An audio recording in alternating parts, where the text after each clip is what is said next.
आप देख रहे हैं लाइव हिंदुस्तान।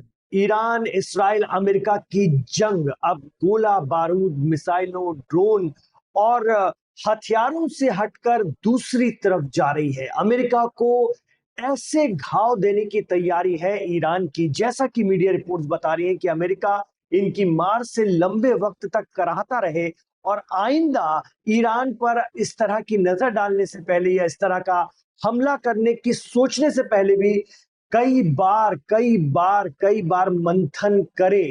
तो ये स्थिति में ईरान लाना चाहता है कैसे, हमें बताएंगे हमारे सहयोगी दिव्यांशु।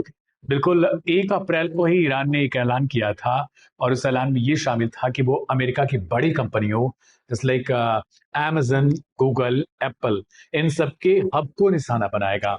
वो हब जो खाड़ी में मौजूद है, जहां उनका डेटा सेंटर्स है, जहां पर तमाम डेटा स्टोर्स हैं, जैसे अमेजन वेब सीरीज। तमाम दर्शक जानते होंगे ये एक अमेजन की सर्विस है जहां पर प्रीमियम तरीके से वहाँ शॉर्ट्स या फिर वेब सीरीज ये सब कुछ दिखाई जाती हैं, जिन्हें AWS कहा जाता है शॉर्ट फॉर्म में। वहां पर बहुत बड़ा हमला किया गया है। ये डेटा सेंटर बहरीन में है और देखिए बहरीन में अमेजन डेटा सेंटर को बहुत हद तक नुकसान भी पहुंचा है। ईरानी हमले से जुड़ा ये बताया जा रहा है। सर, सिविल डिफेंस ने आग पर काबू तो तत्काल पा लिया था।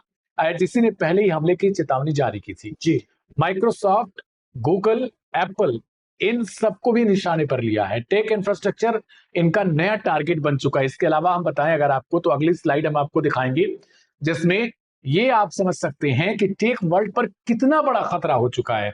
अमेरिकी टेक कंपनियां, इंपॉर्टेंट ये चीज है कि ईरान किसको कह रहा है मारने के लिए। खाड़ी में अधिकतर इजराइल नहीं बल्कि यहाँ की कंपनियां हैं, उसमें इजराइल की टेक्नोलॉजी वाले हैं। जी, अमेरिकी टेक कंपनियों को सीधी चेतावनी थी। माइक्रोसॉफ्ट, गूगल, मैंने बताया, एप्पल चर्चा में है। क्लाउड और AI सिस्टम पर भी नजर है, यानी एडवांस चीजें जो आ रही हैं, जो जिस चीज में अमेरिका अपने आप को आगे बनाने की कोशिश कर रहा है वर्ल्ड में, एक तरीके का अगर आप देखेंगे तो गूगल, माइक्रोसॉफ्ट और एप्पल बहुत बड़ा दबदबा है इनका। बिल्कुल। और इसके साथ साथ साइबर और मिसाइल दोनों का खतरा अब मंडराने लगा है। डिजिटल नेटवर्क पर दबाव बढ़ रहा है, जंग का दायरा तेजी से फैल रहा है।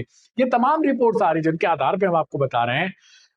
आप समझिए खाड़ी के जो देश हैं वो इनके हब हैं अमेरिकी कंपनियों के, क्योंकि वहीं पर इनका तमाम तरीके से प्रोडक्शन भी होता है।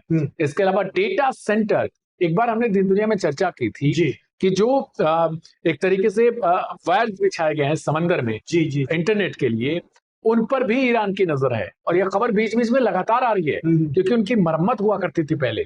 कम से कम हफ्ते में, 2 हफ्ते में जो बड़ी बड़ी मछलियां होती हैं वो ऑप्टिकल फाइबर्स को अपना निशाना बनाती हैं। जी, वो गलती से उनको शिकार कर लेती है, यानी कटकुट कर देती है कहीं पे, तो उनको उनकी मरम्मत की जाती है। लेकिन पिछले 1 से 1.5 महीने से उनकी मरम्मत तक नहीं हो पाई है इस वॉर के कारण। होर्मुज से जो भी ऑप्टिकल फाइबर्स निकलते हैं, केबल जो निकलते हैं, वो सब कुछ ऐसे लटके पड़े हैं। और ऐसे में ईरान जानबूझकर ये चीजें कर रहा है ताकि इन पर जब तक प्रेशर नहीं बनेगा तब तक कि युद्ध के मैदान से पीछे नहीं हटेंगे, जब तक इनको आर्थिक चोट ना पहुंचे। और जब अमेरिका को इस बात की धमकी ईरान देता है तो प्रेसिडेंट ट्रंप मजाक में उड़ा देते हैं, हंसी में उड़ा देते हैं। बिल्कुल, अगली स्लाइड भी वही हम दिखा। बिल्कुल, कहते हैं कि हथियार है ही कहाँ मारने के लिए, इस तरह की वो बातें करते हैं, तकनीक है ही कहाँ मारने की।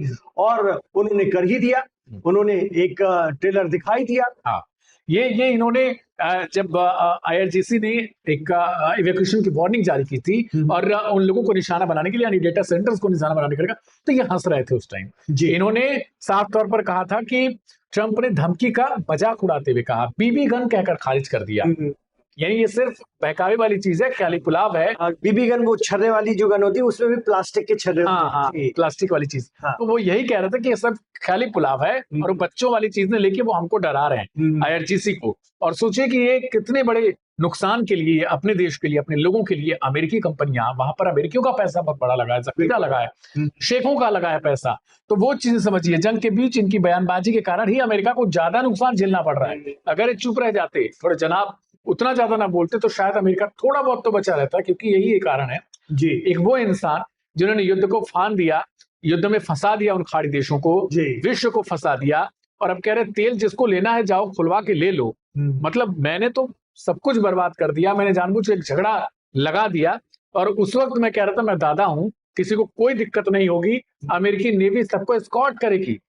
और अमेरिका खुद का तेल वहां से नहीं ले जा पा रहा है, और वो बड़ा कह रहा है कि जिसको ले जाना है भाई जाके लड़ लो, जी। जंग लड़ लो और अपना तेल लेकर जाओ। कहाँ है अमेरिकी नेवी, कहाँ है वो दोनों जहाज जो बहुत तामझाम के साथ पूरी ताकत के साथ आए थे समंदर में, ईरान के समंदर में, फारस की खाड़ी में, लेकिन आज कहाँ खड़े हैं? तो ये स्थिति तो ईरान ने कर दिया है, इसको कोई नकार नहीं सकता, अमेरिका इसको डिनाई नहीं कर सकता, और ये बात सच है। अमेरिका परेशान है लेकिन जताना नहीं चाहता है, और अगर इस रीढ़ पर जो अमेरिकी अर्थव्यवस्था की एक तरह से रीढ़ है, ये जो टेक कंपनियां हैं, इनको मिडिल ईस्ट में अगर मारना शुरू कर रहा है ईरान, तो ये बहुत बड़ा नुकसान होगा, न सिर्फ अमेरिका का बल्कि दुनिया का भी, और ये त्राहिमाम हो जाएगा। और दुनिया का पूरा बहुत बड़ा आज के डेट में पूरा सिस्टम इन पर आधारित है, तो कहीं ना कहीं उसको बहुत बड़ा नुकसान हो सकता है। बिल्कुल, और मैं समझता हूं जहां तक अमेरिका को भले उतना बड़ा नुकसान ना हो, लेकिन समझिए खाड़ी के देश बर्बाद हो जाएंगे अगर ये स्थिति लगातार चलती रही। एक रिपोर्ट हमने दिखाया था आपको कि सऊदी किस तरीके से परेशान हो चुका है, यूएई कैसे परेशान है, कतर कैसे परेशान है। उनको शुरुआत में लग रहा था कि मारो यार, देखते हैं कितना दिन जंग खिंचता है, मारो, क्योंकि उनको लगता था कि अमेरिका तो सुपर पावर है और ऐसा तो ऐसी कोई प्रथा ही नहीं जिसमें अमेरिका हार जाए। उनको ये लग रहा था कि अब तक पूरा खेल जो है वो अमेरिका के ही हाथों में है, वो जो चाहेगा वो करेगा। लेकिन धीरे धीरे जब उन्होंने देख लिया कि यार अमेरिका तो किसी काम का नहीं निकल रहा है ना, वो वाली स्थिति हो चुकी है कि खुद तो पिटेगा, हमें भी पिटवा रहा है, और खुद इतना दूर मौजूद है जहां डायरेक्ट इनके देश पर कोई हिट नहीं हो रहा जी, तो डायरेक्ट इनकी इकोनॉमी को उतना असर नहीं हो रहा है जितना खाड़ी के देशों को हो रहा है। तेल ही बेचना था जनाब, कुछ नहीं था उनके पास, और तेल भी बिक नहीं रहा है, तो अब पैसा कहां से आएगा, डॉलर कैसे छापेंगे? जब तेल जाएगा नहीं तो धन कैसे आएगा? और यही वजह है कि अब ईरान जान चुका है कि खाड़ी के देशों को पकड़ो, क्योंकि पालने वाले यही हैं, अमेरिका को घर भी बसाने वाले यही हैं उनका यहाँ पर। बिल्कुल, और शुरू से वो उन पर अटैक कर रहा है इसलिए।